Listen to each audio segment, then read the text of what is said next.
Okay, my name is Beth Ann Hargrove.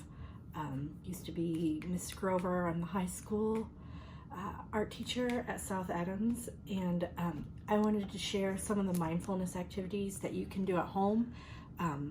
Parents, children, anybody can do this.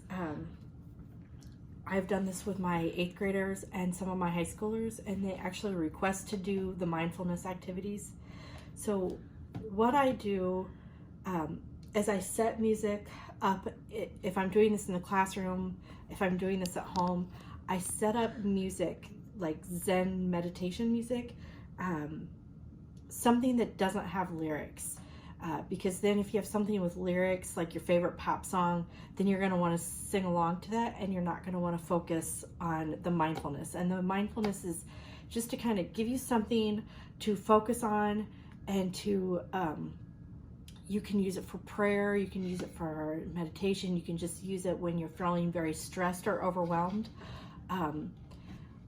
The times I use this in the classroom is when we've been working on a particularly difficult project for the week, or like, let's say the day before, the 8th grade class was very loud and maybe not argumentative, but just lacked focus. So then the next day, before they come in the classroom, I have the lights off and I have the music kind of going. It's not blaring, but just the Zen music.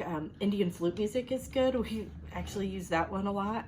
But if you're doing this at home, I guess listen to whatever makes you happy. But I personally kind of like that, just because I'm focusing on what's happening.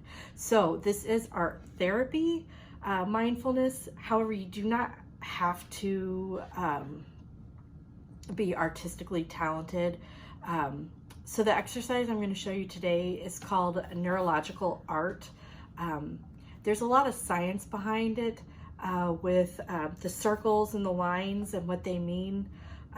But I just think it's so nice because you have those very organic flowing lines, and it just kind of gives you, the line drawing is very relaxing and calming. So I don't get into the whole science, but if you Google it, you can Google neurological art, and it'll give you a whole bunch of YouTube videos and the science and research behind it.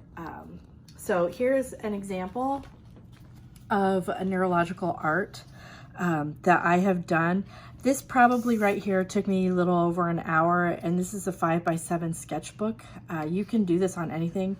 Here's another one that took me a few hours because I took watercolor pencil and shaded it in. So you can definitely color it.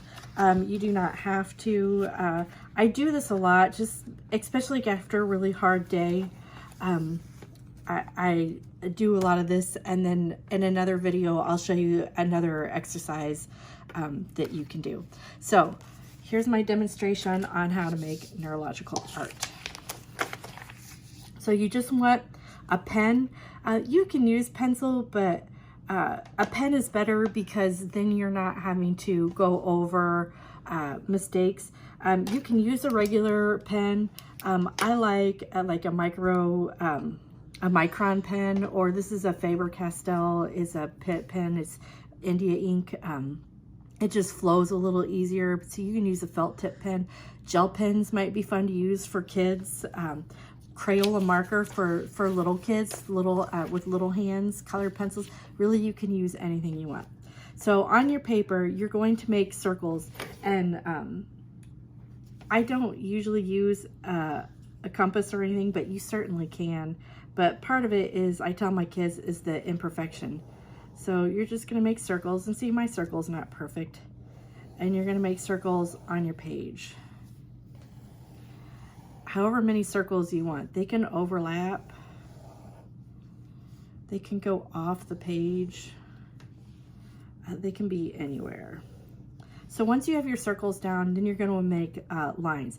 Do not think about your lines. Just start scribbling. However many lines you want.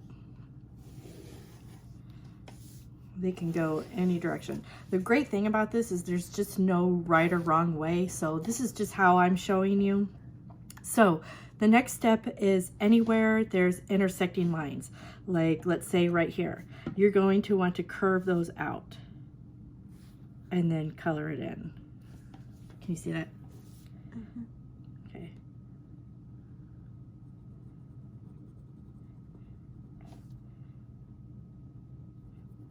So you just don't want any like sharp lines. And it's supposed to look like the brain snaps in your brain when you're thinking. The synapses, I guess is how you call it. So anywhere there's